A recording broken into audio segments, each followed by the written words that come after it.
বন্ধুরা, আসসালামু আলাইকুম। এমন একজন মানুষের মাজারের পাশে দাঁড়িয়ে আছি যে মানুষটার নামেই কিন্তু জামালপুর জেলার নামকরণ করা হয়। এই সেই হজরত শাহ জামাল রহমতুল্লাহ আলাইয়ের মাজার। জামালপুর জেলার সদর থানার পাশেই হজরত শাহ জামাল রহমতুল্লাহ আলাইয়ের মাজারের অবস্থান। 1586 সালে সম্রাট আকবরের রাজত্বকালে ইয়েমেন থেকে হজরত শাহ জামাল রহমতুল্লাহ আলাইয়ের আগমন ঘটে এই স্থানে। সম্রাট আকবর নানাভাবে সহযোগিতা করতে চাইলেও হজরত শাহ জামাল সেটা অবজ্ঞা সহকারেই প্রত্যাখ্যান করেন।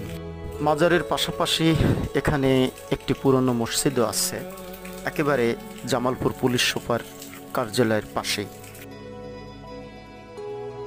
খরস্রোতা ব্রহ্মপুত্র নদের পাড়েই কিন্তু গড়ে ওঠে